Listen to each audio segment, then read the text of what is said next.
Selamat malam saudara yang dikasihi Tuhan. Senang bisa kembali hadir di tengah-tengah Anda untuk renungan malam hari ini dengan judul Hidup dalam Pengabdian dari Pendeta Dr. Erastus Sabdono bersama saya Yohana Ibrahim. Kalau murid-murid mengenal siapa bersama mereka dalam perahu, maka ketika ombak bergelora, angin menghantam dan air masuk memenuhi perahu, pasti mereka akan tetap tenang.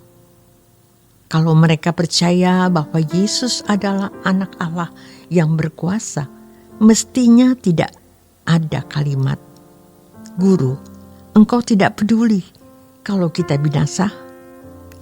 Setiap kita pasti menemukan pengalaman ketika orang marah terhadap Tuhan. Mengapa Tuhan tidak menyertai? Kenapa keadaan menjadi begini? Atau mungkin kita sendiri juga begitu. Itu merupakan indikasi, petunjuk bahwa kita tidak memiliki hidup dalam penyertaan Tuhan atau persekutuan yang intim dengan Allah. Ciri yang ketiga dari orang yang hidup dalam penyertaan Tuhan adalah tidak takut menghadapi kematian. Dalam Filipi 1 ayat 21, Paulus mengatakan, "Karena bagiku hidup adalah Kristus dan mati adalah keuntungan." Dan di dalam ayat yang lain, Paulus mengatakan, "Tetapi kalau aku disuruh memilih hidup atau mati, aku memilih bersama-sama dengan Tuhan." Dan banyak lagi ayat yang lain yang menunjukkan pengharapan kematian itu sebagai sesuatu yang indah. Paulus yakin bahwa kematian itu indah. Jadi kalau seseorang takut meninggal dunia, pasti ada salah dalam hidupnya. Kalau orang hidup di dalam penyertaan Tuhan, pasti kematian tidak menakutkan. Memang tidak bisa dibuktikan atau tidak perlu dibuktikan. Namun orang nanti akan bisa mengendus, bisa melihat keistimewaan kita.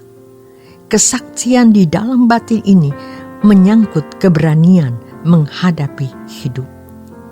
Yang terakhir, pengabdian. Orang yang benar-benar mengenal Tuhan dan hidup dalam penyertaan Tuhan atau memiliki hubungan yang intim dengan Tuhan, maka tidak mungkin tidak hidup dalam pengabdian kepada Allah. Maka kalau kita menghayati keagungan Tuhan, pasti kita akan memberikan pengabdian yang limpah sampai tidak terbatas.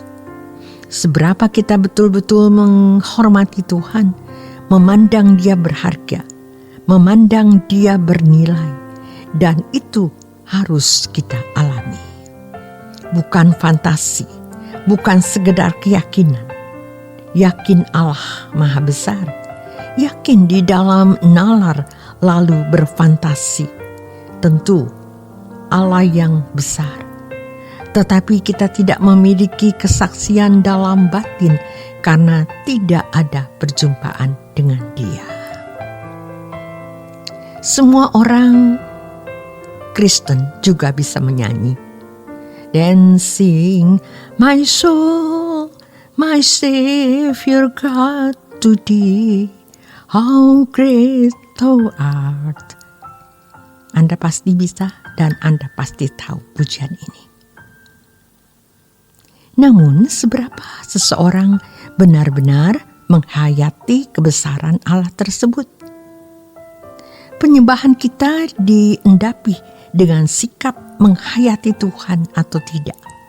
Itu pasti benar, pasti terasa.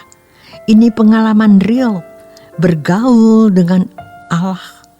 Di dalam penyembahan kita, menyanyi dengan tulus, tentu harus dilatih. Kita bisa berdoa tahan lama, karena kita menghargai, menghormati Tuhan. Dia agung, Dia mulia. Rasanya kita tidak ingin cepat-cepat berkata, "Amin."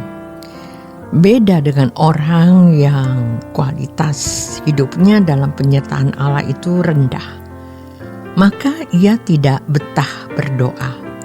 Sejujurnya, seberapa kita punya keberanian menghadapi hidup dengan segala tantangannya?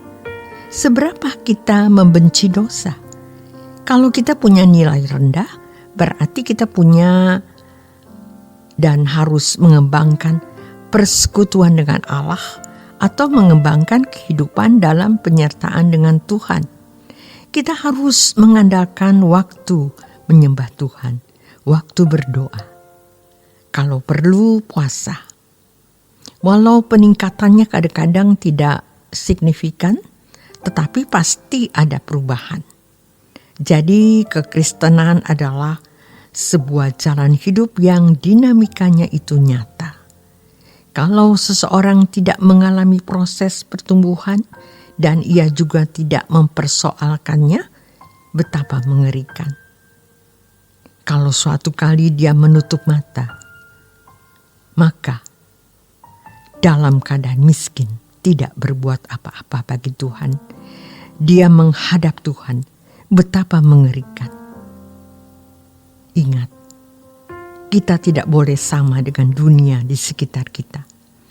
Marilah kita memiliki pola dan gaya hidup yang berbeda dengan mereka yang bukan umat pilihan. Satu-satunya dunia kita adalah Tuhan. Kalau kita melakukan berbagai kegiatan di dalam hidup kita, fokusnya hanya Tuhan. Dan ini standar. Alkitab pun jelas berkata, baik kau makan atau minum atau melakukan sesuatu yang lain, lakukan semua untuk kemuliaan Allah.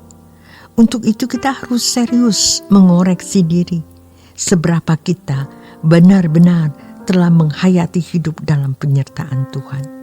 Apakah persekutuan kita dengan Tuhan sudah intim atau belum? Kiranya kita dapat bersyukur karena kondisi hidup kita sekarang ini justru mendorong kita untuk 24 jam di hadapan Allah. Gerakan hidup suci. Kalau kita sadar ada keinginan yang belum mati total. Rasanya selama masih memiliki daging, keinginan bisa menjadi duri dalam daging.